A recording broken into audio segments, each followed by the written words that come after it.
Now, if you want to get your pantry in shape for baking, or really just in general, then you'll enjoy this advice from Heather Kyle-Harmon with the UT Extension Office.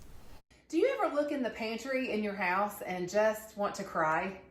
That is one of the spaces of my home that I get the most frustrated with. It seems like everything gets dumped there, it can't stay organized, and it's just a frustrating space. So I wanted to give you some tips today about organizing that pantry and how long some of those staple items can last in there. One of the biggest tips that I've read about organization is just keeping like items together.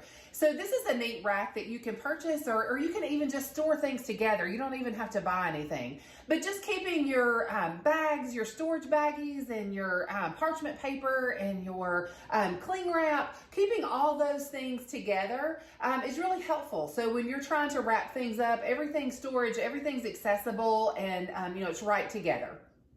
So the next thing is, if you're a big baker or you like to cook a lot, then we have a lot of these bags. So flour, sugar, cornmeal, powdered sugar, all those things, brown sugar, all those bags that we have. And so I end up just rolling them up, sticking them in there, and then we end up just buying more because we can't find the one that we already have.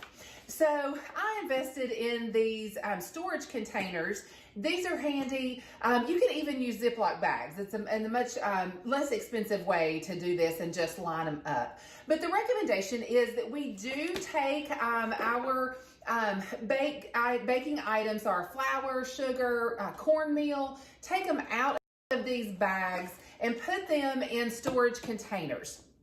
So with flour, the recommendation is to bring it home and pop it in the freezer for 2 days, just to kill off any weevils or eggs or anything that's in it. And then after 48 hours, we're going to transport it to our locking container.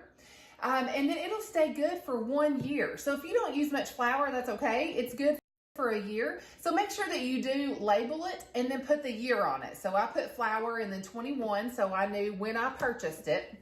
With sugar, you're going to do the same thing. So store it in a container, not in the bag that it comes in. Make sure you store it in a cool, dry place. So moisture makes the granulated sugar hard and lumpy. So if you ever get those lumps in your sugar, that's from moisture.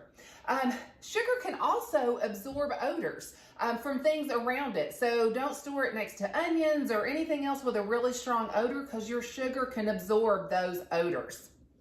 So don't store it in the fridge. Our sugar should not be stored in the fridge or the freezer because those appliances are full of moisture. So we don't want to add the moisture back to our sugar.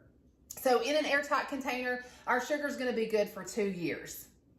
And lastly, with cornmeal, again, we're going to remove it from a bag that we purchased it in. We're going to put it in a container and store it in a cool, dry place.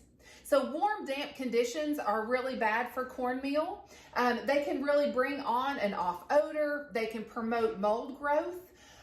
So we want to make sure we're not storing it next to our dishwasher or anything that's going to produce heat and produce that moisture heat environment that our cornmeal does not like. So a cool, dry place, store it in one of our containers. And so if you store it in a container in your pantry, it's 1 year. If you want to store it, if you have room in a refrigerator or freezer, then just make sure you label it and store it. It's good for 3 to 5 years. One of the last tips is, especially with cereals and things that people are using a lot, getting them off the floor where they're seen, and making sure that you do put them in airtight containers where they're not going to go stale, so people can just pour these out and then snap them back so they stay good and fresh for you.